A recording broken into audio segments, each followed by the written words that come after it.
Friend, जो लोग blogger से वर्डप्रेस पर शिफ्ट हुए हैं या फिर वो लोग जो ऑलरेडी वर्डप्रेस यूज कर रहे हैं, उनको पता होगा कि प्लगइन्स हमारे लिए कितने इंपॉर्टेंट हैं और वर्डप्रेस के अंदर प्लगइन्स कितना ज्यादा मैटर करते हैं।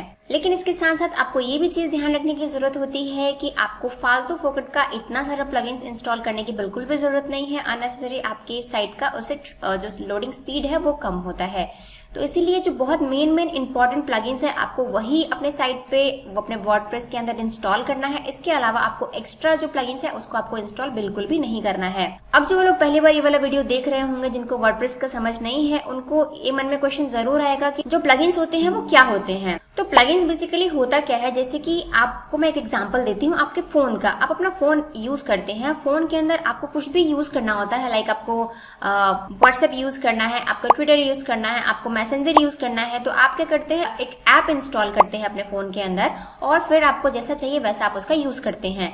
सेम वैसा ही होता है हमारे वर्डप्रेस वेबसाइट के अंदर भी। अगर हमें वेबसाइट रन करनी है तो हमें कुछ प्लगइन्स की जरूरत पड़ती है। प्लगइन्स जो होते हैं वो लाखों की तादाद में अवेलेबल है, लेकिन हमें उन्हीं प्लगइन्स को अपने साइट पे यूज करना है जो हमारे लिए इंपॉर्टेंट है। हद से ज्यादा हमें प्लगइन्स का यूज नहीं करना है। हद से ज्यादा अगर हम प्लगइन्स का यूज करेंगे तो हमारी जो साइट है वो स्लो हो जाएगी।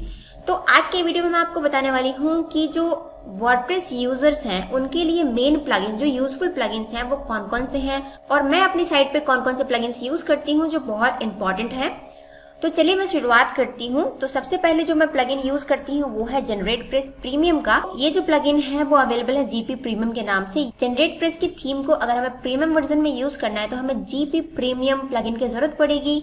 तो ये जीपी प्रीमियम प्लगइन बेसिकली वही काम करता है हमारे साइट को डिजाइन करने का। तो जैसे आप देख सकते हैं ये मेरी जो साइट है ये मैंने अपने जीपी प्रीमियम प्लगइन की हेल्प से मैंने डिजाइन किया है, यानी कि ये मेरा जो साइट है इस पे मैंने जनरेटप्रेस की थीम को इंस्टॉल किया हुआ है। तो आप देख ही सकते हैं इसका डिजाइन मैंने किस तरीके से कर रखा है। अगर आप इसका देखेंगे आप इसके इमेजेस को देख सकते हैं, इनके एड्स को देख सकते हैं। इसके अलावा अगर हम ब्लॉग्स के अंदर की बात करें तो आप इसके डिजाइन देख सकते हैं। आप इसका देखिए यहाँ पे हेडिंग्स किस तरीके से लिखी हुई है। इसके अलावा मैं नीचे स्क्रॉल करूंगी तो मैंने यहाँ पे कुछ क्वेश्चन आंसर यानी कि FAQs भी डाले हुए हैं। आप उनका लुक देख सकते हैं यहाँ पे किस तरीके से आ रहा है। और राइट साइड में आप देख सकते हैं यहाँ पे मैंने रिसेंट पोस्ट का यूज किया हुआ है जो थंबनेल के साथ में है। तो जनरेटप्रेस थीम को प्रीमियम वर्जन में यूज करने और वेबसाइट को डिजाइन करने के लिए हमें जीपी प्रीमियम प्लगइन की जरूरत पड़ती है। इसके बाद आपको जरूरत पड़ेगी एक SEO प्लगइन की। जो SEO प्लगइन है वो लोग ज्यादातर यूज करते हैं योस्ट के बाद है रैंक मैथ और इसके बाद है ऑल इन वन SEO। आपको जो चाहे वो आप अपने लिए यूज कर सकते हैं। ये जो SEO टूल्स होते हैं इसका मेन काम यही है कि आप इससे अपने जो आर्टिकल्स हैं, जो ब्लॉग है, उसका प्रॉपर SEO कर पाते हैं और SEO होने के बाद आप उसे पब्लिश कर सकते हैं। जो ब्लॉगर हैं, जो ब्लॉगर यूज करते हैं, उनके लिए भी मैंने एक वीडियो बनाया था। बिना प्लगइन के भी आप अपने आर्टिकल्स का SEO कैसे कर सकते हैं, उसका जो वीडियो है मेरे चैनल पर अवेलेबल है। अगर आपको उस वीडियो के बारे में नहीं पता है तो उस वीडियो का लिंक मैं आपको नीचे डिस्क्रिप्शन में और ऊपर आई बटन में डाल दूंगी, वहां से जाके आप वो वाला वीडियो देख सकते हैं। उससे आपको समझ में आ जाएगा कि आप ब्लॉगर के ऊपर कैसे अपने आर्टिकल का SEO कर सकते हैं। अब बात करते हैं वर्डप्रेस की। तो वर्डप्रेस में मैंने आपको बता दिया कि अब 3-4 प्लगइन्स होते हैं जिसका यूज कर सकते हैं SEO के लिए। मैं यूज करती हूँ योस्ट SEO।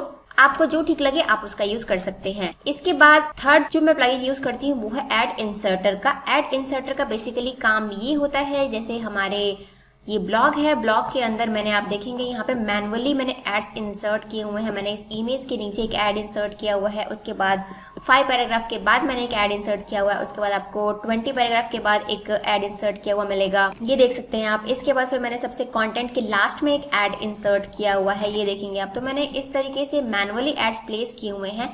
तो एड इंसर्टर का काम यही होता है कि आप अपनी साइट पे मैनुअली एड इंसर्ट कर सकते हैं अपने अकॉर्डिंग, जैसे ब्लॉगर पे कोडिंग करते हैं। यहाँ पे क्या होता है कि आपको यहाँ पे एड इंसर्टर का यूज करेंगे और यहाँ पे 1 से लेके 16 एड ब्लॉक्स होते हैं, वहां पे आप अपने ब्लॉग्स, एड ब्लॉक्स को पोस्ट कर सकते हैं और अपने ब्लॉग पे एड शो करा सकते हैं। इसके बाद जो 4th प्लगइन है मेरा वो मैं यूज करती हूँ हैप्पी फॉर्म्स। हैप्पी फॉर्म्स के अलावा लोग यूज करते हैं WP फॉर्म्स। मुझे हैप्पी फॉर्म्स ठीक लगता है तो मैंने हैप्पी फॉर्म्स यूज किया है। आपको WP फॉर्म्स ठीक लगे तो आप वो यूज कर सकते हैं। इसका काम क्या है, जैसे आपकी साइट पर कॉन्टेक्ट अस का पेज होता है, आप देखेंगे यहाँ पे मैंने कॉन्टेक्ट अस का पेज ओपन किया है। तो ये बेसिकली यहाँ पे जितने भी आपके जो विजिटर्स होंगे जिनको आपसे कांटेक्ट करना होगा वो यहाँ पे अपना डिटेल फिल करके आपको कांटेक्ट कर सकते हैं। पहले जो प्लगइन आता था वो आता था कॉन्टैक्ट फॉर्म 7 का, लेकिन वो अभी वर्क नहीं कर रहा है आजकल, इसीलिए हैप्पी फॉर्म्स और WP फॉर्म्स को बनाया गया है ताकि आप उसके जगह पे इन्हें यूज कर सकें। तो मैं यूज कर रही हूँ हैप्पी फॉर्म्स, के अलावा आप WP फॉर्म भी यूज कर सकते हैं। इसके बाद जो नेक्स्ट प्लगइन है वो प्लगइन मैं यूज करती हूँ Akismet anti spam protection plugin. इसमें क्या है, ये मेरी साइट को स्पैमिंग से बचाता है। इसके अलावा और भी आई सिक्योरिटी कुछ करके एक प्लगइन आता है, आप जो भी मर्जी चाहें आप उस वाले प्लगइन को यूज कर सकते हैं अपनी साइट पे। अपने साइट को प्रोटेक्ट करने के लिए मैं ये वाला प्लगइन यूज करती हूँ, जिससे मेरी साइट जो है वो प्रोटेक्ट रहती है स्पैमिंग से। इसके बाद नेक्स्ट प्लगइन मैं यूज करती हूँ इजी अकॉर्डियन। आप यहाँ पे देख सकते हैं, यहाँ पे लिखा हुआ ये वाला प्लगइन किस लिए यूज किया जाता है, ये FAQ के लिए यूज करती हूँ मैं। जैसे मेरी साइट पर आप देखेंगे क्वेश्चन आंसर का मैंने एक यहाँ पे सेक्शन बना रखा है। जैसे यहाँ पे एक क्वेश्चन है, इसके बाद यहाँ पे नेक्स्ट क्वेश्चन है, फिर से यहाँ पे क्वेश्चन है, कम से कम 8 क्वेश्चंस हैं यहाँ पे जिनको मैंने इस इजी अकॉर्डियन की हेल्प से मैंने वहाँ पे क्रिएट कर रखा है। तो आपको भी अगर FAQ सेक्शन क्रिएट करना है वर्डप्रेस के अंदर तो आप ये वाला प्लगइन यूज कर सकते हैं। इसके अलावा और भी आपको कुछ प्लगइन्स मिल जाएंगे FAQ के लिए, लेकिन मैं ये वाला यूज करती हूँ। आप देख लेना आपको जो ठीक लगे आप, लेकिन उसका अच्छे से पहले फीडबैक उसकी रेटिंग्स वगैरह चेक करके ही अपने वर्डप्रेस पे इंस्टॉल करना। इसके बाद जो नेक्स्ट प्लगइन है वो है मेरा इजी टेबल ऑफ कंटेंट। ये मैं यूज करती हूँ टेबल ऑफ कंटेंट क्रिएट करने के लिए। जैसे आप देखेंगे टेबल ऑफ कंटेंट आपको पता ही होगा, आप किसी भी आर्टिकल के अंदर ये जो हम टेबल ऑफ कंटेंट क्रिएट करते हैं ये उसके लिए यूज किया जाता है। इसके अलावा लोग lucky WP table of content भी यूज करते हैं, तो मुझे ये वाला ठीक लगा तो मैंने ये वाला यूज किया है। आपको अगर वो ठीक लगे तो आप वो वाला यूज कर सकते हैं। इन दोनों में से आपको जो ठीक लगे वो आप यूज कर सकते हैं, lucky WP easy table of content या फिर इजी टेबल ऑफ कंटेंट। आपको जो अपने लिए सुटेबल लगे उसे आप यूज कीजिए टेबल ऑफ कंटेंट क्रिएट करने के लिए। इसके बाद नेक्स्ट जो प्लगइन मैं यूज करती हूँ वो है instant indexing for Google. Instant indexing को यूज करने का फायदा ये है कि हमारी जो साइट है वो बहुत जल्दी गूगल के अंदर इंडेक्स हो जाती है। जैसे अगर आप पोस्ट करते हैं तो बहुत ज़्यादा टाइम लेता है आर्टिकल को इंडेक्स होने में, लेकिन अगर आप इसको यूज़ करेंगे तो आपका जो आर्टिकल है वो बहुत जल्दी इंडेक्स हो जाएगा। इसकी सेटिंग करनी पड़ती है प्रॉपर, आपको पूरा गूगल सर्च कंसोल से इसको कनेक्ट करना पड़ता है, वहाँ से API की लेकर के हमें वर्डप्रेस के अंदर डालना पड़ता है। तो इसका पूरा प्रोसेस जो है अगर आप बोलेंगे तो मैं उसके ऊपर वीडियो बना दूंगी, नहीं तो आपको यूट्यूब पे भी और सारी वीडियो मिल जाएंगी जिसको देख करके आप इसे अपने साइट पे, अपने वर्डप्रेस साइट के ऊपर इनेबल कर सकते हैं। इसके अलावा अपने आर्टिकल्स को जल्दी गूगल पे इंडेक्स कराने के लिए आप एक और काम कर सकते हैं, आप गूगल न्यूज़ का अप्रूवल ले सकते हैं। गूगल न्यूज़ का अप्रूवल कैसे लेते हैं उसके ऊपर भी मैं वीडियो बना चुकी हूँ। उस वीडियो का लिंक भी मैं आपको नीचे डिस्क्रिप्शन में और ऊपर आई बटन में डाल दूंगी। आप उस वीडियो को देख करके अप्लाई कर सकते हैं गूगल न्यूज़ के लिए।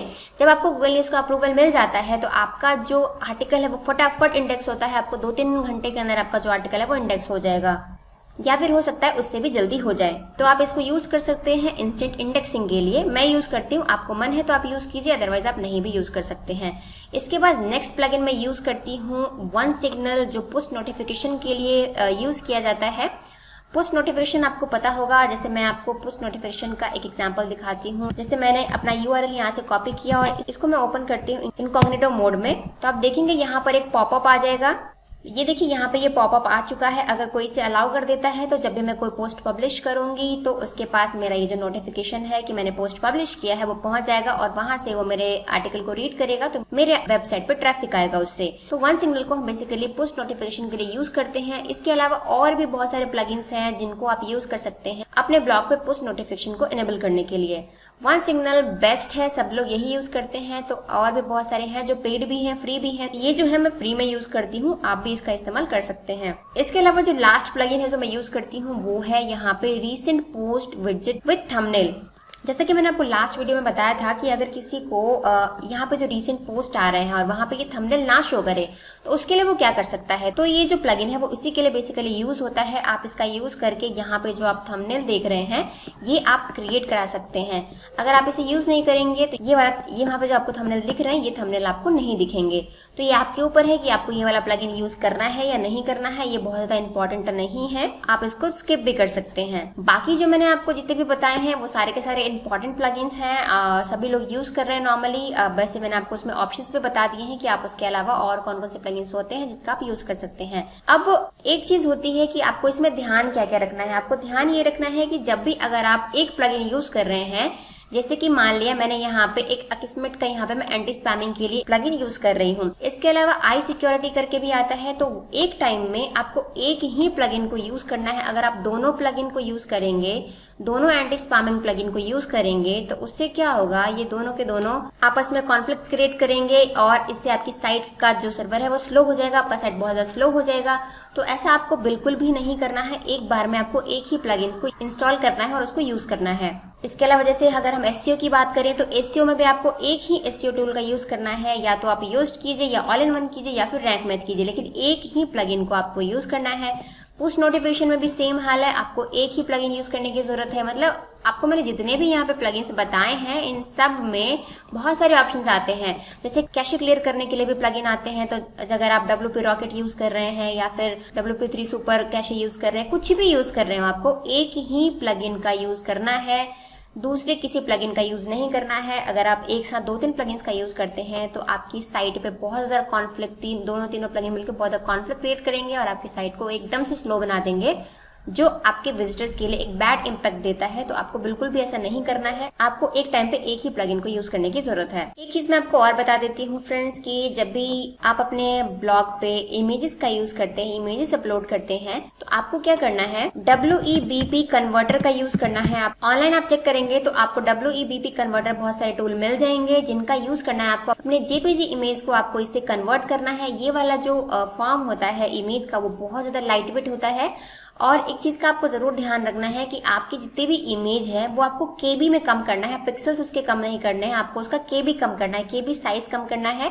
20 से लेके 50 KB तक आप इमेजेस को अपलोड कर सकते हैं, उससे ज्यादा आप अपलोड मत कीजिएगा, ताकि आपकी जो साइट है वो स्मूथली चलती रहे। ये वेब पे अगर आप कन्वर्टर यूज करेंगे तो आपका जो इमेज है वो बहुत ज्यादा लाइट वेट रहेगा। तो आप इसका यूज करके इमेजेस को अपलोड कीजिएगा। जो भी मैंने आपको चीजें बताई है उसको ध्यान में रखिएगा, नहीं तो फायदे की जगह आपको नुकसान हो जाएगा, आपका जो साइट है वो स्लो हो जाएगा। तो फ्रेंड्स, मैं उम्मीद करूंगी आपको आज का मेरा वीडियो जो है वो इन्फॉर्मेटिव लगा होगा, मेरा वीडियो पसंद आया होगा, तो इसे लाइक जरूर कर दीजिएगा। मेरे चैनल पर पहली बार विजिट कर रहे हैं तो मेरे चैनल को सब्सक्राइब कर लीजिए। अगर आपके किसी फ्रेंड को, रिलेटिव को जरूरत लगती है ब्लॉगिंग रिलेटेड वीडियोस की, तो आप उनको मेरा वीडियो शेयर भी कर सकते हैं। आज का वीडियो आपको कैसा लगा मुझे कमेंट में जरूर बताइएगा। साथ में बेल नोटिफिकेशन को भी जरूर कर दीजिए, ताकि मेरे लेटेस्ट वीडियो की अपडेट्स आपके पास आती रहे। तो फ्रेंड्स, आज के लिए इतना ही, मिलते हैं नेक्स्ट वीडियो में।